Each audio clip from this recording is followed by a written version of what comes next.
Hermana Sonia, ya todo el mundo la ha consagrado como la maestra. Si no es la suya, es mi maestra, ella me está dando clase. Aquí estamos en la escuelita. Así que, buenos días, mi santa querida, buenos días. ¿Cómo está usted? Shalom, shalom, Pastor Champán, qué lindo verlo. Amén, amén. Estamos muy bien acá en Miami todavía. En fin, haciendo lo que tenemos que hacer con el Señor, ¿no? Enseñando y yendo a hablar a otros lugares, a iglesias durante los fines de semana. Eso es lo que estoy haciendo. Qué lindo, qué lindo. Hay mucha necesidad y para nosotros es un honor tenerla aquí en América. Pero cuénteme cómo está la familia en Israel, ya que yo sé que se mantiene en contacto con sus dos hijos y toda la familia allá. Están muy bien. Mi hijo mayor está en Inglaterra y recién tuvo un bebé, así que yo soy felicidades, Granma, felicidades, Granma. Sí. Y mi hijo menor se está yendo para Inglaterra a ver a la sobrina. A su sobrino. Un varón, Qué bien. Sí, Qué así bien. que estamos ahí contentos todos. Creciendo la familia. Hoy tenemos un manjar. Los señor. Pueblos pecadores. Sí, señor. Y ahí está todo el mundo preguntando, pero ¿de qué se trata el tema? Esperemos un momento, espérese. Quiero tener el honor de presentarle a toda la audiencia. Hermana, el radio de cobertura donde está Alma Radio sobrepasa las 465,000 personas ahora mismo, y un 30% de esas personas son latinos, de los países latinoamericanos, hay afroamericanos y hay de otra cultura de habla inglesa. Su enseñanza son de gran bendición.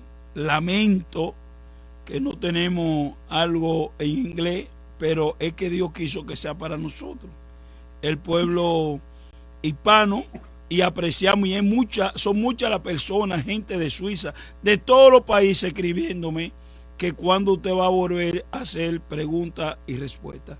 Eso es algo que lo vamos a hablar después y le vamos a comunicar. Quizá cada 4 programas, cada 5 programas, usted va a abrir ese espacio. Pero hoy, ¿quiénes son los pueblos pecadores?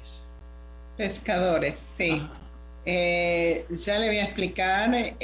Acuérdese, Pastor Champán, que la última vez me hicieron una pregunta con respecto a las primicias, y la verdad que hay un estudio ya con respecto a las primicias que es muy bueno, que lo hizo David Diamond. Mi amigo, mi hermano. Tu hermano David Diamond. Sí, ese es el culpable de que usted esté aquí en Alma Radio.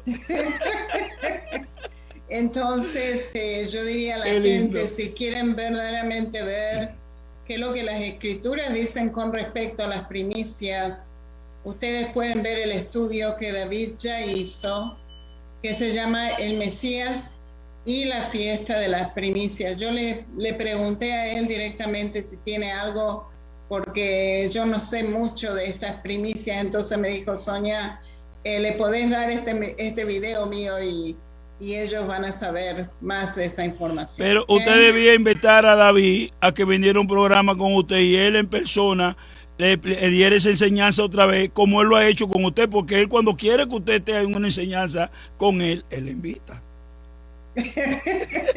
Sí, él quería que yo hable de las tribus perdidas de Israel con él acá en este programa. Claro. Pero le digo, David, yo ya lo hice. Pero es bueno hacerlo otra vez, porque mucha gente no lo oyeron ese programa.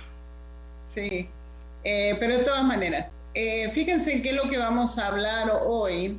Vamos a hablar de los pueblos pescadores, porque es de los pueblos pescadores que Yeshua verdaderamente tomó sus discípulos al principio de su ministerio. Vamos a ver estos pueblos, vamos a ver cuándo nacieron estos pueblos, qué es lo que pasó con estos pueblos históricamente, Y también vamos a ver todo lo relacionado con el mar de Galilea. Fíjense que el ministerio de Yeshua verdaderamente se centró alrededor del mar de Galilea. Entonces, mar de Galilea pasó a ser parte de la historia del Nuevo Testamento, muy parte de la historia del Nuevo Testamento, y vamos a hablar en detalle de ese mar de Galilea. Y también vamos a hablar de las diferentes maneras en cual Yeshua enseñaba a la gente, ¿ok? Que es verdaderamente fascinante, ¿ok?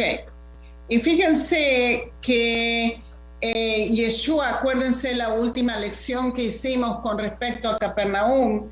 Yeshua hizo su ciudad en Capernaum, sí, pero la gente quería que él siga en Capernaum, y le dice no.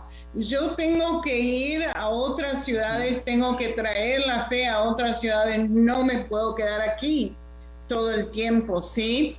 Y fíjense que nos cuenta esto en Lucas 4, 43 al 44. Yeshua dice, pero él les dijo, también es necesario que yo anuncie a otras ciudades las buenas noticias del reino de Dios, porque para esto he sido enviado. ¿Ok? O sea que Yeshua verdaderamente era un rabino itinerario, era un rabino que iba de una sinagoga a otra sinagoga enseñando las escrituras, ¿sí? Y dice en versículo 24, y siguió predicando en las sinagogas de la región, ¿ok? O sea que él verdaderamente se iba de un lugar a otro, estaba constantemente caminando de un lugar a otro y enseñando las escrituras. Esto es lo que Yeshua estaba haciendo. Y fíjense que el centro de su ministerio verdaderamente estaba alrededor del Kinneret. Nosotros lo llamamos Kinneret al mar de Galilea, que viene de la palabra Kinor, que significa un arpa, ¿sí? En el hebreo antiguo significaba un arpa, en el hebreo moderno no, cambiamos la palabra, sí, pero en el hebreo antiguo era un arpa, porque tiene la estructura se ve como si fuera un arpa ese mar de Galilea, ¿sí? Entonces se lo llama en hebreo Kinneret, se lo llama también mar de Galilea, se lo llama también el lago de Genesaret, y también se lo llama en el Nuevo Testamento el mar de Tiberíades, ¿ya? O sea que tiene muchos nombres, pero es el mismo lugar. Ahora, fíjense que verdaderamente este mar de Galilea no es un mar, sino un lago, ¿ya? Es un lago. Entonces, ¿por qué el Nuevo Testamento verdaderamente lo llama Mar de Galilea? Y la razón por la cual nosotros llamamos Mar de Galilea, porque en la antigüedad es mar, nosotros teníamos una palabra para mar y para lago. Esa palabra era Yam, ¿sí? Hoy en día solamente mar es Yam, ¿ok? Pero en el pasado esta palabra era mar o lago. Aquellos que traducieron las escrituras, a veces lo traducieron como mar y a veces lo traducieron como lago, ¿ok? Entonces tenemos las dos palabras, ¿sí? Pero es exactamente el mismo lugar, ¿ya? Mar de Galilea, Genesaret, lago de Genesaret, mar de Tiberíades, ¿sí? ¿Por qué? Porque fíjense que tienen estas ciudades, por ejemplo, Tiberíades, lo tienen aquí, ¿ok? Esto era una de las ciudades principales en el mar de Galilea, ¿ok? Al lado de Tiberíades, en esta zona que ustedes pueden ver que es verde, es la llanura de Genesaret, y fíjense que por eso también se llama el lago de Genesaret, ¿ya? Y mar de Galilea porque está en la zona de Galilea, ¿ok? O sea que impresionante, ¿no es cierto? Este es el único fuente de agua dulce de Israel hoy en día, y tiene 21 kilómetros de largo y 12 kilómetros de ancho en la parte más ancha. Y fíjense que parece un arpa. Como pueden ver, tiene the look. Se ve como si fuera la imagen parece un arpa. Exacto. Ok. Y fíjense que ¿quién da agua al mar de Galilea? ¿Quién está proveyendo el agua al mar de Galilea? Es verdaderamente el río Jordán. El río Jordán que desemboca en el mar de Galilea, y también tienes un río Jordán que sale del mar de Galilea. Estos dos ríos se llaman el río Jordán, ¿ok? No cambió el nombre. Generalmente tienes dos nombres para el río Jordán de arriba y el río Jordán de abajo, ¿sí? Yo le pregunté a los geógrafos que me enseñaron esto, le digo, ¿cómo puede ser que tienen los dos nombres, los dos ríos, el mismo nombre? Y ellos me dicen, ¿cómo ustedes lo diferencian? Eso que les pregunté. Y ellos me dijeron que el río Jordán, que desemboca en el mar de Galilea, es el río Jordán montañoso, así lo llaman, río Jordán montañoso, y abajo del mar de Galilea solamente se llama el río Jordán, ¿ok? Entonces tenemos esto. Ahora, ¿qué es lo que pasa cuando el río Jordán montañoso desemboca en el mar de Galilea? Desemboca en el norte del mar de Galilea. Y como desemboca en el norte del mar de Galilea, los peces que están buscando los minerales en el agua y la comida en el agua, ellos están primeramente que nada en el norte del mar de Galilea. Se acumulan en el norte del mar de Galilea, ¿sí? Porque están comiendo los minerales que tienes en el norte, ¿ok? Y por eso que las ciudades de pescadores, las ciudades donde Yeshua estaba ministrando, estaban todos al norte del mar de Galilea. Sí, señor. Pastor, ¿quiere preguntar o qué? No. Estoy solamente mirando, señalando. Sigue adelante. Sí, entonces, tienes al norte del mar de Galilea. Salud. Tienes al norte del mar de Galilea, tienes, por ejemplo, Betsaida.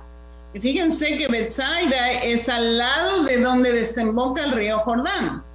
¿Qué es lo que significa Betsaida? La casa del pescador, ¿ya? Y fíjense que está realmente al lado de donde desemboca. ¿Por qué?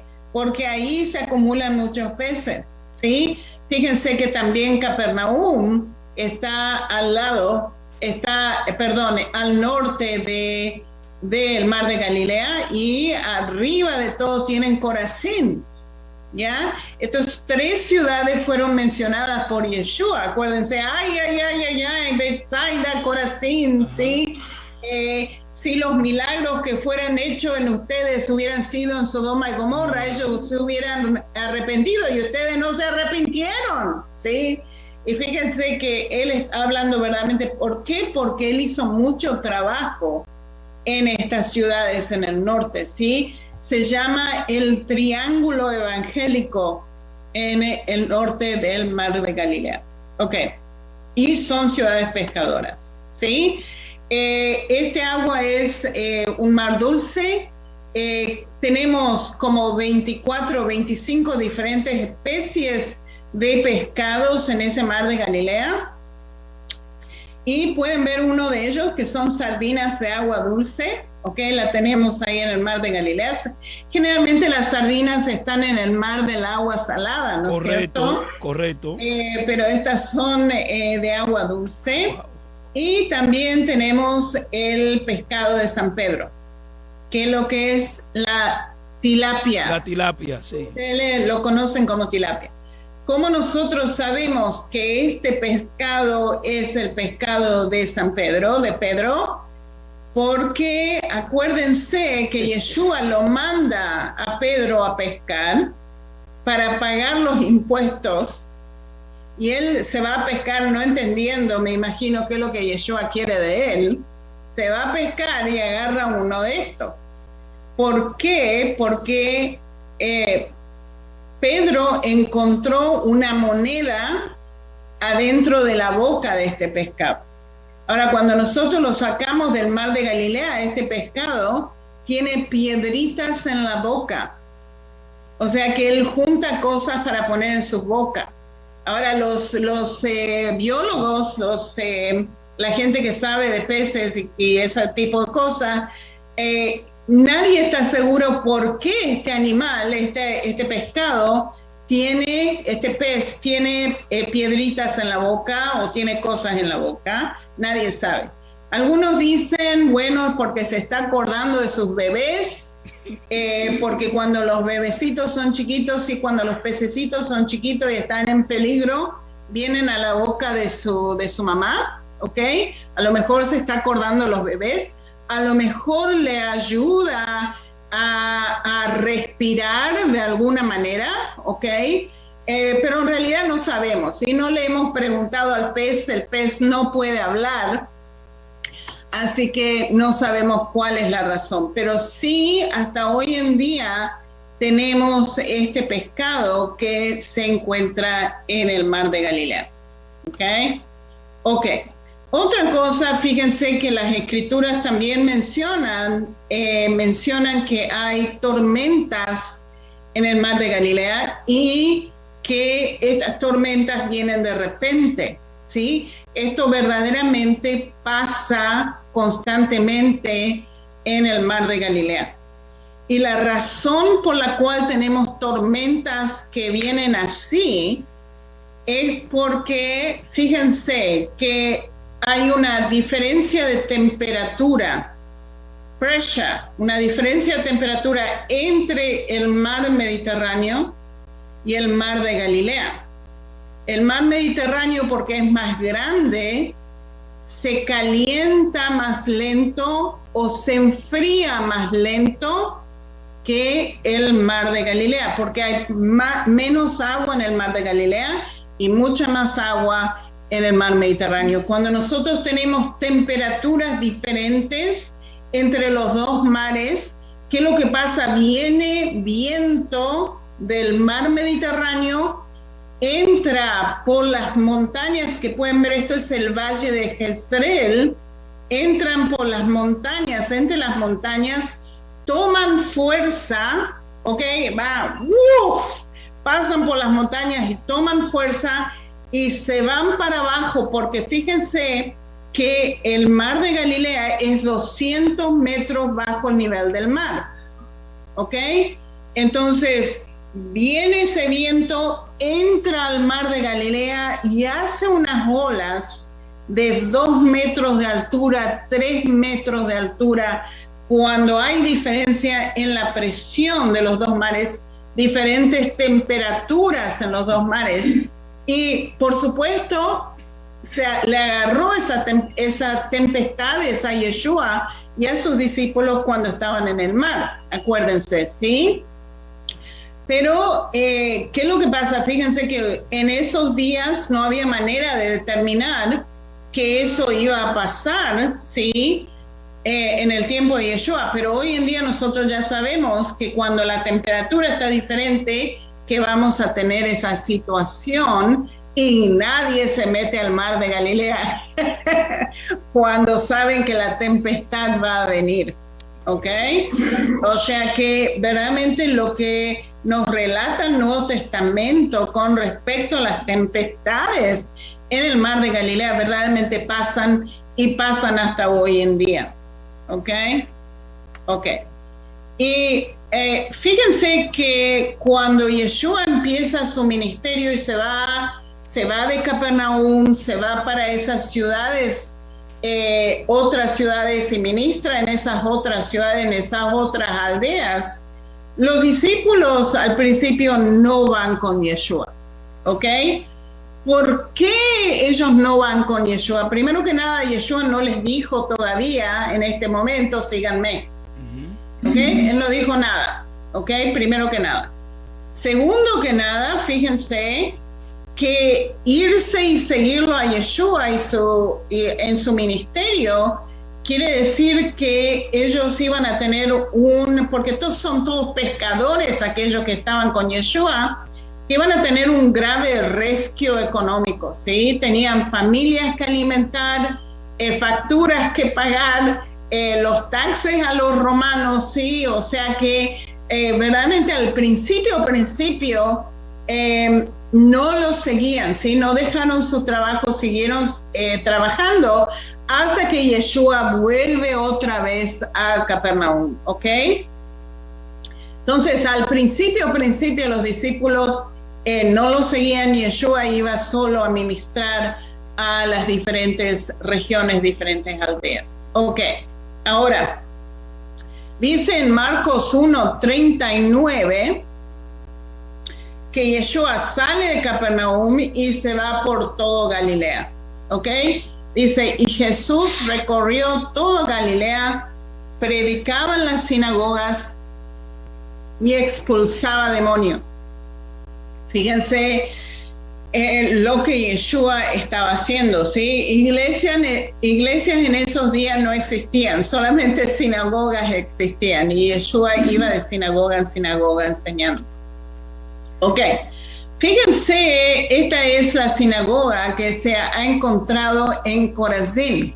Esta es una de las ciudades en la cual Yeshua ministró, estaba en el norte del mar de Galilea, y esto es lo que queda de esa sinagoga, y probablemente Yeshua enseñó en esta sinagoga en Corazín.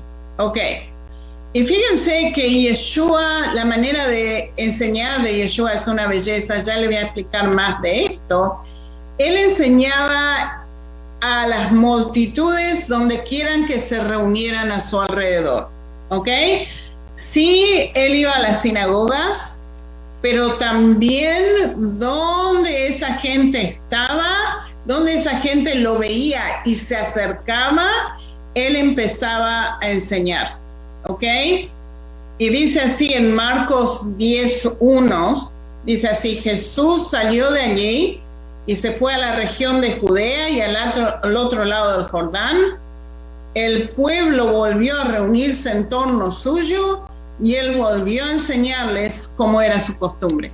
O sea que sí, ellos estaban en la sinagoga, pero también en el camino. También cuando se le reunía gente y quería escucharlo, él se sentaba con ellos y enseñaba las escrituras. Ok, entonces, las enseñanzas de Yeshua eran en la sinagoga y en el aire libre, cuando se juntaba gente alrededor de él. Él utilizaba ejemplos que veía en el camino, ¿sí?, para hacerle entender a la gente. Y también le contaba historias, y a veces la gente parábolas, ¿sí?, y la gente no entendía qué es lo que él estaba diciendo. Y estaban hablando uno con el otro. ¿Qué vos pensás que es lo que él quiere decir? Y yo pienso esto, y yo pienso lo otro. ¿Sí? ¿Qué es lo que Yeshua estaba haciendo aquí? Los estaba haciendo pensar. De uno más piensa, más uno aprende. ¿Sí? Eso es lo que Yeshua le estaba haciendo a ellos. ¿Sí?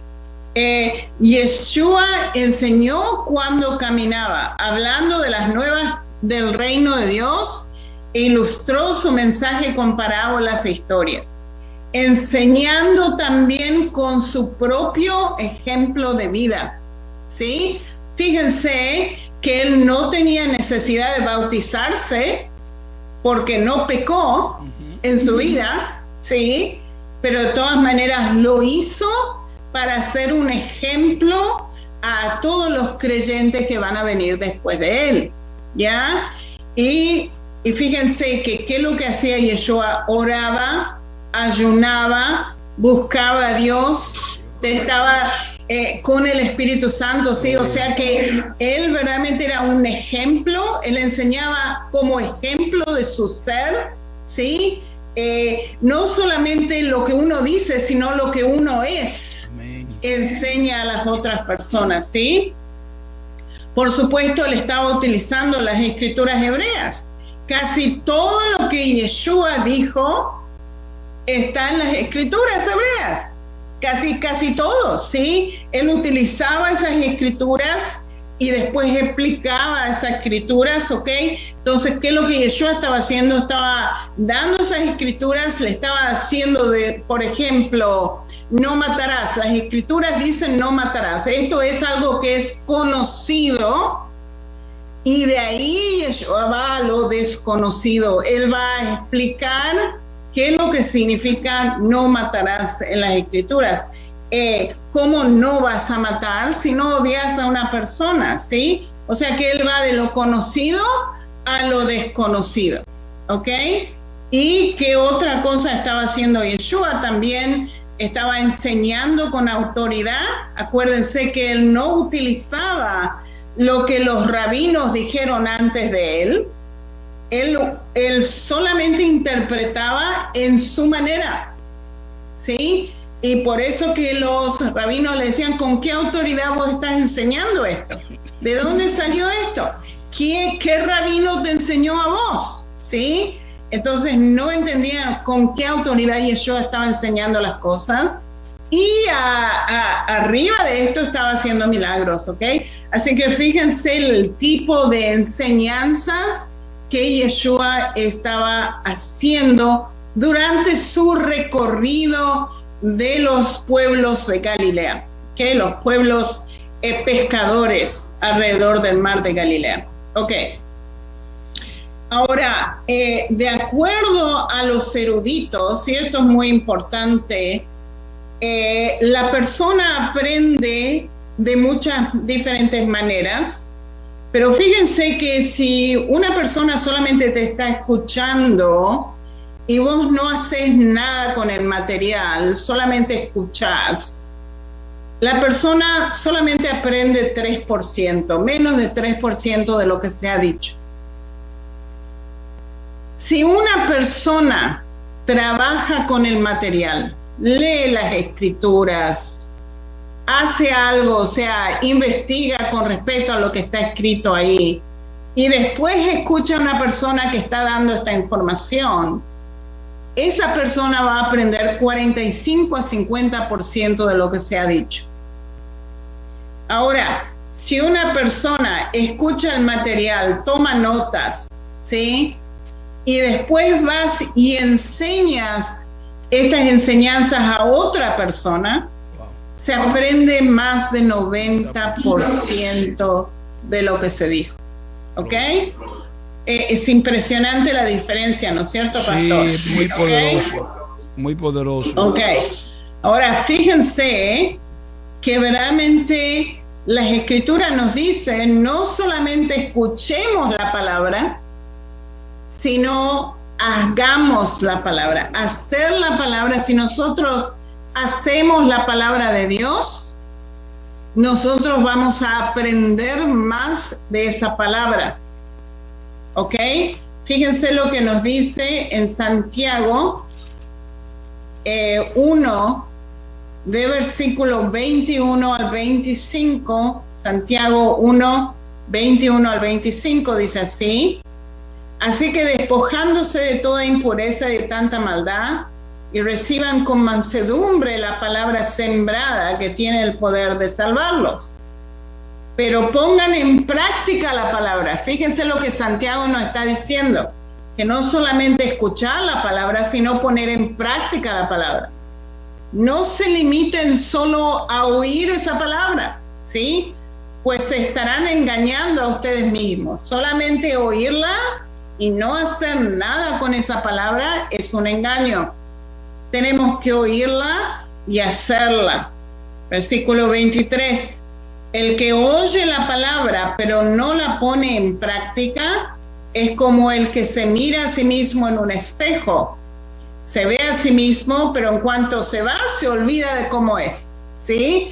O sea que si nosotros no ponemos esa palabra en práctica, eso se nos va a olvidar. Fíjense lo que nos está diciendo, ¿ok?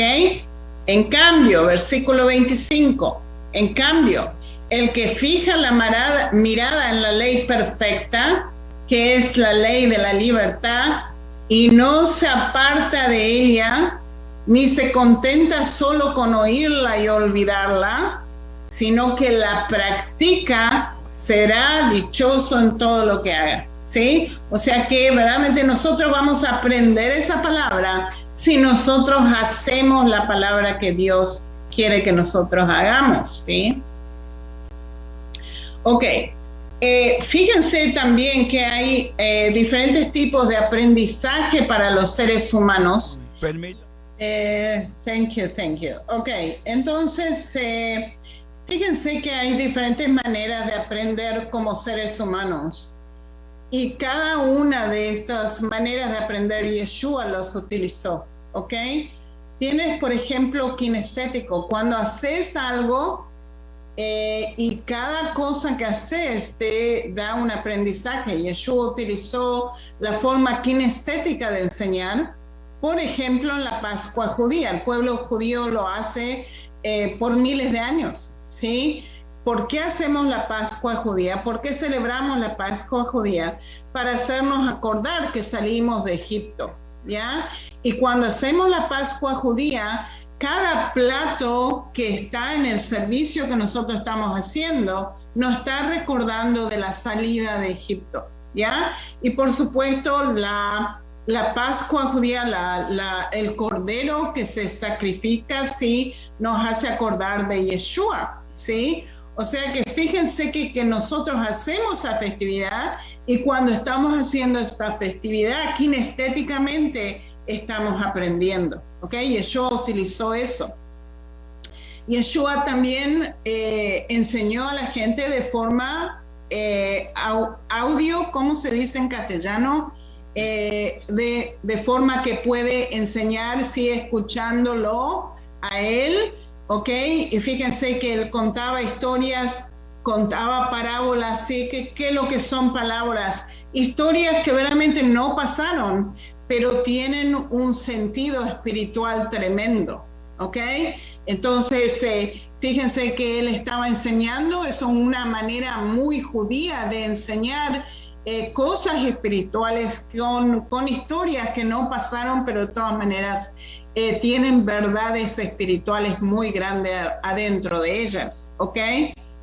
También Yeshua enseñaba con lectura. Acuérdense que él leyó el libro de Isaías 61, cuando él estaba hablando que el ungido de Dios, ¿cómo era, pastor? Que dicen 61. El espíritu del Señor está sobre mí por cuanto me ha enviado. Exacto. Entonces él estaba leyendo las escrituras, correcto, explicando, interpretando las escrituras, ¿sí? Y también él utilizaba lo visual, él utilizaba el campo, él utilizaba lo que se veía enfrente de la gente para hacerles entender cosas espirituales, cosas del reino de los cielos, ¿sí? Como por ejemplo el lili de los valles que tenemos en Israel, los lilis de los valles. La higuera. La higuera, sí, pastor. El árbol de olivo, sí, la semilla, todo lo que sea cosas de campo, ¿sí? ¿Por qué? Porque estaba enfrente de él y la gente podía asimilarlo mucho más fácil si lo veían con sus propios ojos. Un arado, cualquiera poniendo la mano en el arado. Exacto, muy visual. Ahora, fíjense que hay gente que aprende más kinestéticamente y hay gente que aprende más de forma con las orejas, ¿sí? De escuchar, y hay gente que aprende más con la lectura, y hay gente que son muy visual, ¿sí? Hoy en día es muy visual porque tenemos el internet y tenemos la televisión y tenemos, ¿sí? Y por eso que cuando nosotros enseñamos tenemos que tener una mezcla de todo este tipo de enseñanzas para que verdaderamente la gente pueda aprender, pueda absorber lo que nosotros le estamos dando. Gloria a Dios. ¿Okay? Gloria a Dios. Ok, Yeshua utilizaba todo esto, todo. Ok, fíjense que los rabinos de la época de Yeshua tenían maneras diferentes de enseñar que lo que Yeshua estaba haciendo. primero que nada, los rabinos enseñaban en el interior del Beit Midrash, que es la casa de estudio, que es la sinagoga. También enseñaban en las yeshivas, que son la academia, ¿sí? Acuérdense, la casa de Hillel y la casa de Shammai, ¿sí? Estos son académicos en el tiempo de Yeshua, sí enseñaban en esos lugares, y también en la sinagoga, ¿ok? Tenía todos estos diferentes lugares de enseñanza. ¿Y cómo hacían los rabinos? Enseñaban con los escritos de otros rabinos y de sus explicaciones. Y de ahí venía la interpretación judía en el tiempo de Yeshua, ¿ok? Yeshua de esa manera, él era diferente completamente a lo que los rabinos estaban haciendo. Pero ¿qué es lo que tenemos que es similar a lo que Yeshua estaba haciendo? ¿Qué es lo que los rabinos de su época estaban haciendo que es similar a lo que Yeshua estaba haciendo? Había rabinos itinerarios.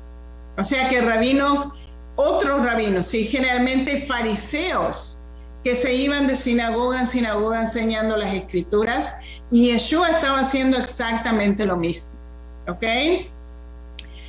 También los rabinos utilizaban parábolas para poder enseñar a la gente. Yeshua hizo exactamente lo mismo. Y también algunos de los sabios enseñaron en el templo. Acuérdense que había un lugar específico que los rabinos se sentaban y enseñaban en el templo. Yeshua hizo también exactamente lo mismo. ¿Ok? All right. Ok. Y acuérdense también que cuando Yeshua habla de estas ciudades de pescadores, le dice, oy, oy, oy, oy, oy. ¿Sí? Acá lo tradujeron en español a ay de ti, Corazín, y ay de ti, Betsaida, porque si en Tiro y en Sidón se hubieran hecho los milagros que se han hecho en ustedes, ya hace tiempo se habían sentado en silicio y cubiertas de cenizas, habrían mostrado su arrepentimiento, ¿sí? Pero ¿qué es lo que pasó? Estas ciudades no se arrepintieron. Por tanto, en el día del juicio, el castigo para Tiro y para Sidón será más tolerable que para ustedes, dice a esas ciudades. Y fíjense que también él le dijo a Capernaum, ¿sí? Y tú, Capernaum, que te elevas hasta los cielos, hasta el Hades caerás abatida, le dice a Capernaum, ¿sí? ¿Por qué? Porque en ese momento Capernaum no estaba escuchando. Pero nosotros sabemos que para el siglo II de Cristo, Capernaum pegó la vuelta. Gloria a Dios. Sí, históricamente nosotros sabemos que había muchísimos creyentes en Yeshua en Capernaum en el siglo II, ¿ok?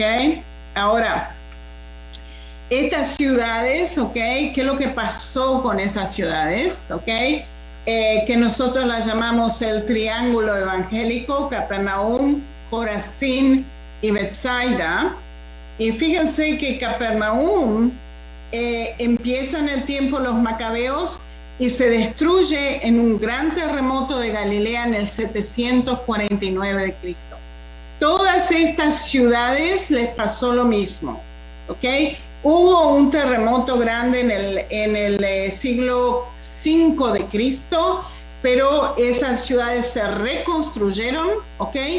Pero en el 749 de Cristo hubo un terremoto tan grande en esas ciudades que no se pudo reconstruir Galilea después de ese terremoto. Y todas estas tres ciudades cayeron completamente, ¿ok? Tenemos a Capernaum, tenemos a Corazín y también a Betsaida, ¿ok? Ahora, fíjense, ahí tienen la sinagoga de Corazín que se puede ver. Pueden ver que todas las casas están hechas de piedra basáltica. Esa piedra basáltica es una piedra volcánica. Son volcanes que habían en la zona. Y cuando la lava se seca, la lava se enfría, se produce la piedra basáltica. Y hay piedra basáltica por todos lados en Galilea, y eso era el material de construcción 2000 años atrás. Entonces tienes todas las ciudades en el norte de Galilea, que son todas hechas de piedra basáltica, ¿ok? Y fíjense que podemos ir a visitar esas ciudades, o los restos de esas ciudades hoy en día en Jerusalén, en Galilea, y son una belleza, ¿ok? Ahí tienen Betsaida hoy, lo que queda de Betsaida, ahí tienen el camino. Esta es una de las calles de Betsaida, y las escrituras nos habla de Betsaida y nos dice que Yeshua estaba pasando por las calles de Betsaida y que la gente ponía los enfermos en las calles y Yeshua, así como pasaba, se sanaba. ¿Ok? Así que fíjense, y ahí se puede ver las calles de Betsaida, y cuando vengan a Israel yo les voy a mostrar más. Amén. ¿Ok? Ahí tienen Capernaum. ¿Ok? Fíjense que esta parte es todo piedra basáltica. Esta es caliza dura, que se la trajo de muy lejos de Galilea, y esto es hoy en día la sinagoga de Capernaum, ¿ok? Lo que queda de la sinagoga de Capernaum, ¿ok?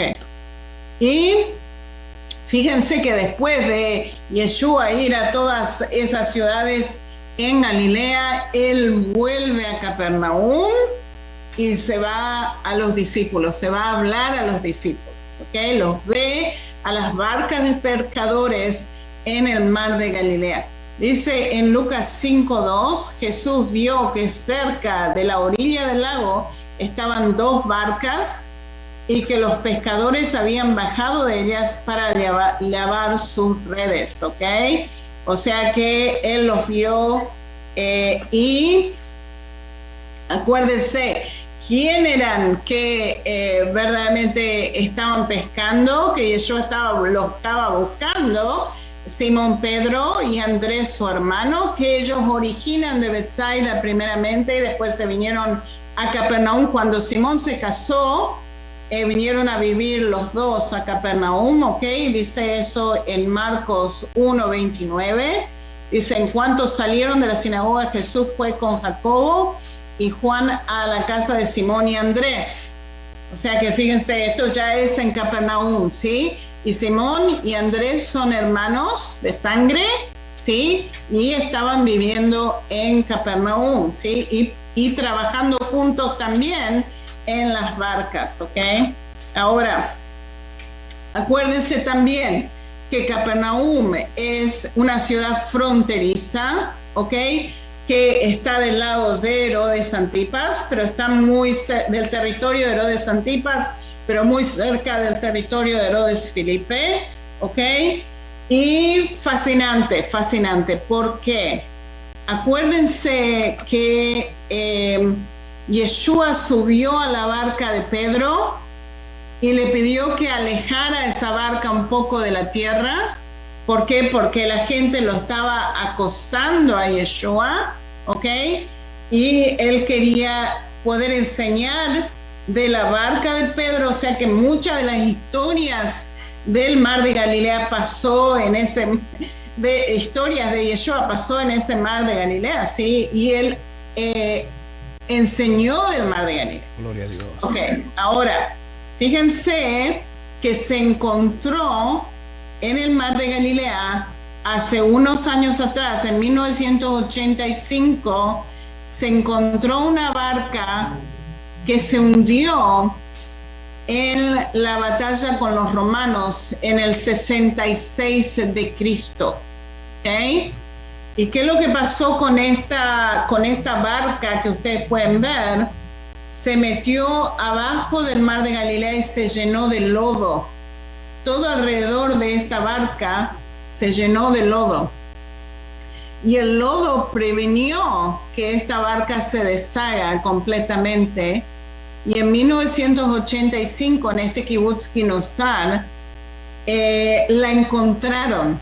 Qué lindo. Y la pudieron sacar. Y esto pertenece a 2000 años atrás, Pastor Champán. Gloria a Dios. Es suficientemente grande para tener 13 personas ahí, los 12 discípulos y Yeshua también. Wow. ¿Ok? Por supuesto, no sabemos si es la barca en la cual Yeshua estuvo. Se lo llama a este bote, el bote de Jesús, sí, pero verdaderamente no sabemos a quién le perteneció. ¿sí? Pero sí se puede ver el tamaño, el tipo de botes que había en el tiempo de Yeshua, que verdaderamente era suficientemente grande para todos los discípulos y para Yeshua, ¿ok? ¿Dónde la tienen, hermana Sonia? ¿En el Museo de Israel? Sí, en un museo en el norte de Israel, al lado del mar de Galilea, hay un kibbutz, un asentamiento judío que se llama Ginosar, y ahí tenemos el bote, ¿ok? Se puede ir a verlo, que es una maravilla. Qué bello. Ok. Entonces, fíjense que cuando Yeshua termina de hablar a toda la gente que se reunió al lado de la barca, Yeshua le dice a Simón, vayamos adentro del mar de Galilea y vamos a pescar, ¿ok? Tiren las redes ahí. Dice en Lucas 5:4, cuando terminó de hablar, le dijo a Simón, lleva la barca hacia la parte honda del lago y echen allí sus redes para pescar, ¿ok? Yeshua le está dando instrucciones, pero ¿qué es lo que pasó antes de esto? Pedro y Andrés y todo el grupo de pescadores estuvieron pescando toda la noche y no pescaron nada, ¿ok? Y Simón Pedro le dice, pero sí, estuvimos pescando toda la noche. Pero como Yeshua le dijo, vayan a pescar, ellos lo hicieron, ¿ok? Ahora, fíjense el tipo de redes que ellos estaban utilizando en el tiempo de Yeshua para hacer la pesca, ¿ok? Pueden ver, son redes enormes, ¿ok? Que tienen una ¿cómo se dice? Flotadores. Sí, una boya. Una boya. Una boya flotadora arriba, y abajo ellos tenían plomos. O sea que, ¿qué es lo que hacían? Hacían una pared de redes, ¿ok? Y los pescados se metían en esas paredes de redes y no podían salir, se trancaban, ¿ok? Esa pared de redes tenía de 30 metros de profundidad a 152 metros de profundidad, ¿ok? Y fíjense que es de 100 pies a 500 pies de profundidad, ¿ok? Y ellos tenían que poner esas redes de vuelta para abajo para poder pescar, ¿ya? Y ¿qué es lo que pasó? Hubo una pesca milagrosa totalmente, tantos pescados que no podían sacar todos los pescados del mar de Galilea, ¿ok? Ahora, fíjense que ¿qué es lo que pasa con esta pesca milagrosa? Los discípulos se dan cuenta que Yeshua puede proveer para ellos. Los discípulos se dan cuenta de que la palabra de Yeshua va a mantener a la familia salva. Acuérdense que al principio del ministerio de Yeshua, los discípulos no lo siguieron, ¿ya? ¿Por qué? Porque ellos tenían que alimentar a su familia. Ahora ellos ven que Yeshua verdaderamente puede suministrar lo que ellos necesitan, y ahora hay una diferencia muy grande, ¿sí? Y ellos están más preparados ahora para poder seguir a Yeshua y dejarlo todo y seguirlo a Yeshua, ¿ok? Ahora, fíjense, yo les quiero leer las escrituras y van a ver. Lucas 5:5 dice, Simón le dijo, maestro, toda la noche hemos estado trabajando y no hemos pescado nada, pero ya que tú me lo pides, echaré la red, ¿ok? Entonces Simón le dice, bueno, vamos a hacerlo porque vos me estás pidiendo, pero si no, así lo hicieron, y fue tal la cantidad de pez que atraparon que la red se rompía. Entonces hicieron seña a los compañeros que estaban en la otra barca para que vinieran a ayudarlos. Cuando aquellos llegaron, llenaron ambas barcas de tal manera que poco faltaba que se hundieran. Que primeramente tienen que saber que en el tiempo de Yeshua, ¿qué es lo que hacían los pescadores? Arrastraban las redes hacia la costa del mar de Galilea. En la costa del mar de Galilea en los puertos había piscinas enormes y ahí dejaban los peces para que no se mueran. Si ellos no tenían un mercado donde vender esos peces, ¿sí? Los ponían ahí hasta que la gente venía y los compraba. Pero fíjense qué es lo que hacen los discípulos. Ellos ponen los peces arriba de la barca. ¿Qué es lo que significa? Que ellos ya tienen un lugar donde vender los peces. ¿Sí? Porque los peces se pueden arruinar muy rápidamente, ¿no es cierto? Con el sol y cosas así. Entonces ellos tenían que tener un lugar donde vender los peces inmediatamente. Y les cuento que el lugar donde es Magdala, en Magdala, ¿qué es lo que hacían con los peces? Le ponían sal, los secaban en el sol y le ponían sal y después se mandaba ese pescado salado a Roma. O sea, ¿qué es lo que significa? Los discípulos ya tenían un mercado en el mar de Galilea para vender esos peces inmediatamente. O sea, era un negocio bastante bueno, ¿no es cierto?, en esos tiempos. Ok. Ahora, versículo 8, cuando Simón Pedro vio esto, que Yeshua verdaderamente hizo este milagro tan grande, cayó de rodillas a Jesús y le dijo: Señor, apártate de mí, porque yo soy un pecador. O sea, Pedro se dio cuenta quién Yeshua era, ¿ok? Que es verdaderamente impresionante. Ok, ahora,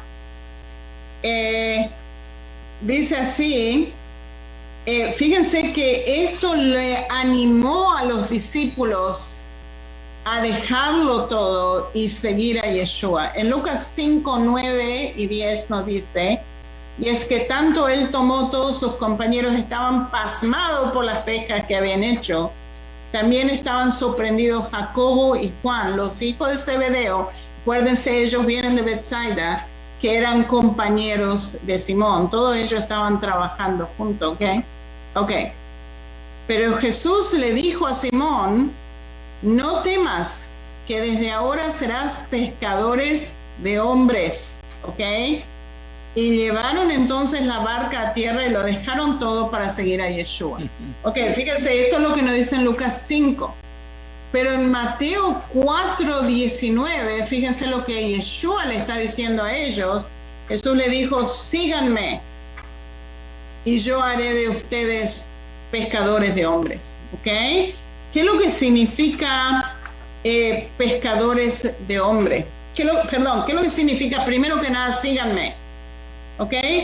Fíjense que esto es una manera idiomática hebrea que nosotros utilizamos 2000 años atrás y lo utilizamos hoy en día también. ¿Ok?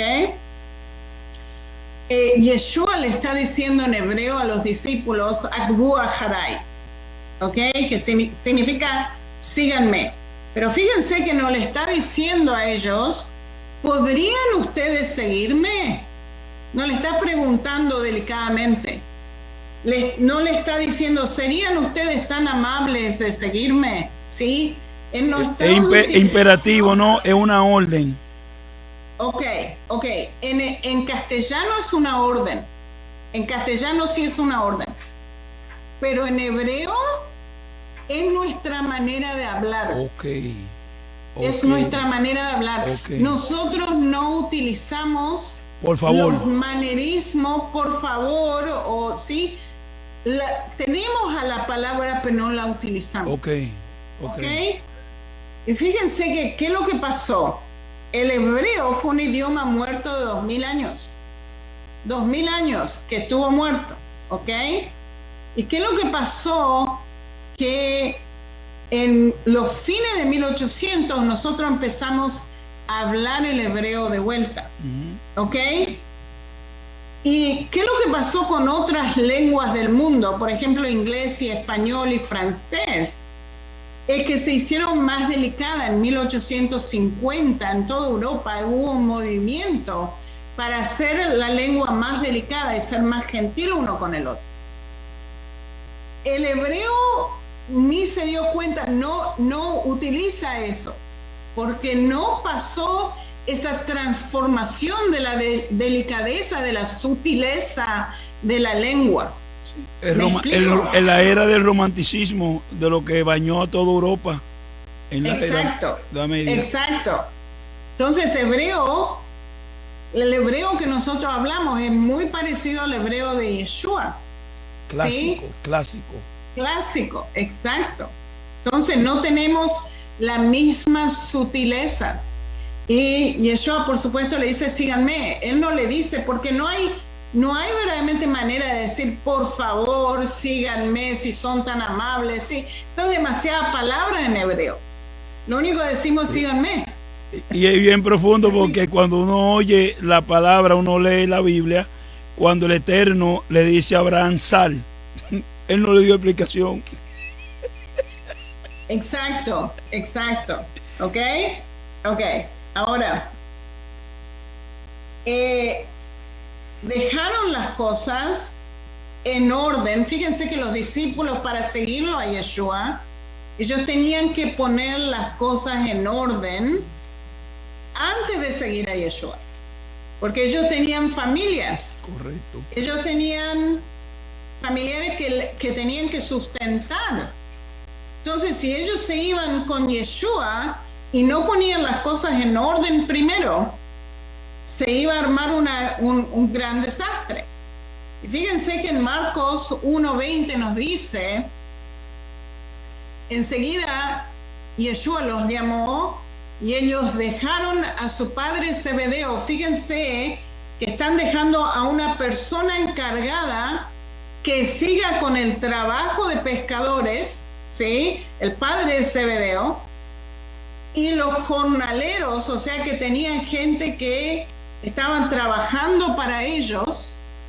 O sea que el padre de Zebedeo y los jornaleros se quedaron trabajando y los discípulos lo siguen a Yeshua. Una pregunta, hermana Sonia, entonces eso da a entender que estos eran microempresarios o empresarios de, o sea, Pedro era un empresario de clase media. Sí, señor. Ok. O sea, fíjense que la Iglesia Católica lo presenta a Pedro como si fuera un hombre pobre. Pobrecito, un pobrecito, se estaba muriendo de hambre el pobre. Pero eso es completamente erróneo históricamente. Qué lindo, qué lindo. Y con la base bíblica que tenemos, esto es erróneo. Él era un empresario. Qué lindo. Él tenía donde vender los pescados. Él tenía gente trabajando para él. Ya, nada de pobre. Y tenía una barca. Y los metía a todos. Y cuando Yeshua estaba en Capernaum, ¿dónde estaban? En la casa de Pedro. O sea que nada de pobre. Al contrario. ¿Sí? ¿Y qué es lo que hacen los discípulos para poder seguir a Yeshua? Ponen las cosas en orden y después lo van y lo siguen. Y que ninguna persona en ese tiempo tenía los recursos o acceso para poder tener su propio barco. Solo una persona que tuviera posición económica muy estable. Claro, son muy caros, pastor. Claro. Champán, hasta hoy en día son caros. Gloria a Dios. Y estos son barcos, son, no sé, 13 a 15 metros de largo, ¿sí? Y por supuesto suficiente para poner a todos los discípulos y a Yeshua también. ¿Ya? Y no solamente tenía una barca, tenía otra barca. Sí, varias. Acuérdense. Dice la Biblia que tenía varias. Con jornaleros, con el padre Zebedeo, con toda la gente que estaba trabajando con él. ¿Ya? Una pregunta, hermana Sonia. Los dos hijos de Zebedeo eran primo hermano de Jesús, ¿no? Juan y Jacobo. Los de Zebedeo, no, creo que no, pastor Champán. No que yo sepa. A lo mejor estoy equivocada, pero no. Pedro y Andrés vivieron en Bethsaida y James, ¿cómo se dice? Jaime, Jacobo y Juan. Sí, Jacobo y Juan todos ellos eran de Bethsaida originalmente, pero estaban trabajando al lado de Capernaum. Juntos. Ok. Ya. Porque hay, hay una creencia, no, hay una creencia que eran primo hermano Jacobo y Juan de Jesús, de la hermana de Jesús de María, pero no tenemos no hay evidencia. No hay evidencia, no. Yeshua viene de Nazaret, acuérdense. Sí. Y estos están en Capernaum y en Bethsaida. No hay evidencia. Okay. A lo mejor es una tradición católica, pero no hay evidencia. Correcto. Bueno aclarar eso. Ok. Ahora, ¿qué significa ser pescadores de hombres? ¿Qué es lo que Yeshua le estaba diciendo a los discípulos con respecto a pescadores de hombres? En hebreo, la palabra hebrea para pescar es sud, ¿ok? Que significa literalmente una red, ¿ok? La palabra tiene variados significados, como cazar animales, pescar con redes y la pesca común. En la literatura rabínica, y esto es fascinante, pastor, porque la literatura rabínica también utiliza pescar hombres, ¿ok? Fíjense que Yeshua lo está utilizando y los rabinos lo están utilizando. Los rabinos lo están utilizando metafóricamente, como Yeshua lo estaba haciendo. Metafóricamente, pescadores de hombres es pescar a los hombres como para atraparlos. ¿Y qué es lo que son las redes? Las palabras, los argumentos, para convencerlos a través de la argumentación o la dialéctica. ¿Sí? Acuérdense lo que Pablo nos dijo, que nosotros tenemos que traer todo argumento que se para en contra de la verdad para abajo. ¿Sí? Una cosa así. Estoy traduciendo en mi cabeza, no sé cómo se dice. Ok. Entonces es una manera de atrapar a la gente a través de su propia boca, como un cazador a su presa y como si fuera un erudito, ¿ok? Eso es lo que es pescadores de hombres, o sea que nosotros traemos a la fe con nuestros argumentos que utilizamos, y también utilizamos las escrituras para poder hacer esto, ¿ok? All right. Ahora, en conclusión, fíjense, la gente, perdón que estoy en el incorrecto, un segundito que no veo qué es lo que escribí. Ay, se me fue para arriba. Ok, de las ciudades de los pescadores que escucharon a Yeshua, la que más se escuchó es Capernaum, ¿ok? ¿Por qué? Porque Capernaum verdaderamente vino a la fe como ciudad. ¿Ok? Pegaron la vuelta en el siglo II de Cristo. El mar de Galilea verdaderamente fue el centro del ministerio de Yeshua por 3 años. ¿Sí? Él iba y venía de Galilea a Jerusalén, de vuelta a Galilea, sí, pero su centro estaba alrededor de Capernaum. Todas esas ciudades fueron destruidas en el año 749 de Cristo. O sea, empezaron antes, primer siglo, segundo siglo antes de Cristo y continuaron hasta el 749 de Cristo. O sea que esas ciudades tuvieron como 900 años de estar paradas en esos lugares. Ahora, también que es muy importante, antes de seguir a Yeshua, los discípulos tuvieron que conocer de él, ver esa provisión milagrosa, y después ellos decidieron dejarlo todo, pusieron todo en orden, y después lo empezaron a seguir a Yeshua. ¿Ok? Y también hablamos hoy de todo tipo de enseñanzas que Yeshua hizo a la gente para que ellos puedan aprender lo que él estaba diciendo. Y eso es todo por hoy. Hermana Sonia, gracias. Qué conclusión más bendecida. Gracias. Cuando ellos tomaron la decisión de seguirlo, ellos estaban convencidos totalmente de que él era el Mesías. Amén. Y que Amén. nada de lo que ellos dejaran se comparaba con lo que él había traído para Israel y para la humanidad. Amén. Gracias, Amén. hermana Sonia. El Señor me la bendiga.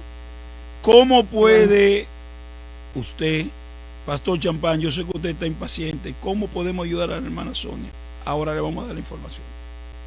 Ellos hay varias maneras. Ella escribió un libro que usted tiene que leer. Ese libro tiene para poder entender lo que está pasando en el Medio Oriente y estar del lado de lo que es justo, de lo que es correcto. Tiene que leer ese libro. Hable un poco de ese libro, hermana Sonia. Sí, el libro Polémica Territorial de Israel muestra verdaderamente el engaño que el mundo entero tiene con respecto a Israel. Las mentiras que salen de las Naciones Unidas, salen de los palestinos, de los medios mediáticos. Unión Europea, que es uno de los grandes promotores. ¿Sí? Todas las mentiras que están dando. Y yo les pruebo bíblicamente, políticamente, históricamente, que esto no es verdad. Y les doy la base histórica. Geográficamente, usted le enseña la geografía. Miren, es así, hermano. Adelante, hermana. Sí, y también no solamente habla del pasado, sino del futuro, qué es lo que va a hacer, qué es lo que va a pasar. Está todo conectado con los últimos días de esta tierra. Y lo hago porque el pueblo cristiano verdaderamente tiene que estar del lado de Israel. No puede estar del lado palestino, no puede estar al lado del mundo, ¿sí?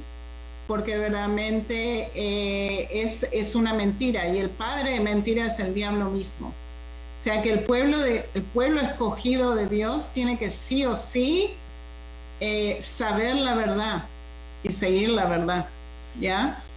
Y es algo interesante, hermana Sonia, porque cuando hemos sido ácidos lectores de las escrituras, de la Biblia, y la leemos como debemos leerla, entendemos inmediatamente el punto de vista que usted está planteando en ese libro, y en ningún momento usted está en contra, ni ayer cuando Dios le dio el libro, el Eterno le dio el libro, ni hoy ni mañana, de lo que es, y lo ha dicho claro en la enseñanza, de lo que es el pueblo palestino en sí. El pueblo palestino en sí, incluso Israel le da ayuda, le da medicina, le da gasolina, le da agua, le da luz, y usted lo explica todo eso, sino de un grupo de personas que usado líderes, que son los que lideran a esta gente, usado por el mismo enemigo, y con la ayuda de los medios de comunicación internacional, que han puesto a Israel como el verdugo y a ellos como la víctima. Y es algo que bueno que se hable de esto, porque se está ignorando una gran verdad y una gran realidad de quién verdaderamente es el dueño con derecho de esa tierra. Y el que no tiene ese conocimiento puede caer prácticamente en el pecado, porque es un pecado, el pecado que le puede costar a uno caro, porque la palabra de Dios, cuando se la dio a Abraham, se la confirmó a Isaac y se la dio a Jacob, son la misma. El que te bendijere será bendito, por el que se atreviera a maldecirte será maldito. Y nosotros lo hemos visto eso. Sí, señor, sí, señor. Así es, y por eso que el pueblo creyente en Yeshua tiene que saber cuál es la realidad, cuál es la verdad. Correcto. ¿Sí? Es muy fácil, si uno es engañado por los medios de comunicación y cree lo que los medios de comunicación están diciendo, van a maldecir a Israel, porque están diciendo Israel hace esto, Israel hace lo otro, Israel hace lo otro, y es todo mentira. Todo mentira. Incluso que hay cantidad de creyentes, hay cantidad de cristianos que, dada la situación que está pasando allí, se han puesto del lado de los palestinos y eso es imposible. Es imposible. En el momento que yo tome esa posición, yo le estoy dando la espalda al Dios de Israel y automáticamente tomar la posición me convierte en alguien que está tratando de estar en contra de un pueblo que Dios dice que es bendito, que le dio su tierra. Exacto, Pastor Champán. Así es. Compre el libro, vaya a Amazon, hermano, cómprese este libro. Yo se lo recomiendo. Este libro lo va a sacar a usted de mucha duda. Compre el libro. Amén. No es porque ella vende el libro, no, es la información real del tiempo actual, de tiempo desde el 1948 y antes del 48. Hay en ese libro hablando de ese pueblo llamado Israel. La otra forma de ayudar a la hermana Sonia, la otra forma, yo no quiero que ella vuelva a ser guía turístico y usted puede contribuir con eso. Yo sí, pastor, tengo que volver a ser guía. ¿Tiene que volver? Sí, y ¿sabe qué es lo que yo estaba pensando? Cuando sea guía de vuelta es hacer videos de todos los lugares donde voy, las enseñanzas donde voy y ponerlos en YouTube, dárselo a usted también si quiere, pastor, y para que vean Israel y lo que yo enseño en Israel. O sea, yo eso es lo que estaba pensando, pero a ver. No podemos dejar de dar esta enseñanza, sea que usted la haga pregrabada, porque si va a estar pero nos vamos a poner de acuerdo, porque hay un pueblo que me quería matar a mí los días que usted no pudo estar acá, y eso era llamándome que cuándo y que dónde está la hermana Sonia, y yo lo estoy diciendo público. La estoy comprometiendo. Mire cómo están ahí mandándole. La estoy comprometiendo. Yo no tengo problema que usted sea guía, porque para allá también voy yo y usted me va a estar dirigiendo allá como guía turística. Pero esta enseñanza usted no se la puede dejar de dar al pueblo. El pueblo la necesita. Yo sé, pastor. Voy a hacer lo que pueda. Ok, yo tengo que ver qué es lo que puedo hacer. Ok. Pero sí, mi trabajo es ser guía. Me encanta ser guía, pastor Champán, me encanta. Me encanta llevar a la gente por todos lados, me encanta estar con la gente. Yo les enseño 9 días, desde las 8 de la mañana a las 5 de la tarde todos los días, y me la paso hablando todo el día. A mí me encanta ser pastor, me encanta ser pastor, me encanta el trabajo que estoy haciendo. Pero no quiero que se me vaya. Póngame otra vez, hermana Sonia, la manera como la gente lo pueden ayudar, porque yo ahí estaba interrumpiendo. Pueden apoyarme mandando ofrendas si quieren por Zelle y por PayPal a soniaolywaters@gmail.com. Y si ustedes quieren hacerlo por MoneyGram, me mandan un email y yo les voy a poder, al mismo email por supuesto, y yo ya les voy a poder decir dónde pueden mandar ese dinero. Okay. Si alguna persona no puede por estas 2 vías, que le escriba un correo a su correo electrónico, su email, entonces usted le va a decir, mira, pónmelo por esta vía, pero queremos apoyar a esta mujer, queremos apoyarla, y su donación, mire, no hay donaciones que sean tan abundantes, tan grandes que uno no la pueda usar, ni tan pequeña que le prohíban a usted ser bendecido. Mande como usted haya propuesto en su corazón, no con tristeza, no por necesidad. Vamos a apoyar este ministerio, porque este ministerio está trayendo riqueza de la interpretación bíblica verdadera a nosotros, y nos está fundamentando en el verdadero conocimiento del Evangelio. Hermana Sonia, solo le resta orar por Alma Radio, por el pastor Champán, por mi familia y por toda la audiencia, para nosotros seguir siendo bendecidos. Amén. אלוהי אברהם, אלוהי יצחק, אלוהי יעקב, אנו מודים לך ומברכים אותך. תודה שאתה נתת לנו את העבודה לעשות ולברך את כולם. אני מבקשת בשם ישוע משיח שאתה תברך את פסטור צ'מפן וכל המשפחה שלו וגם כן את אלמה רדיו וכל מה שהם עושים ותגדל אותם אבא, הם רוצים לגדול ותעזור להם בשם ישוע משיחנו, אמן, אמן.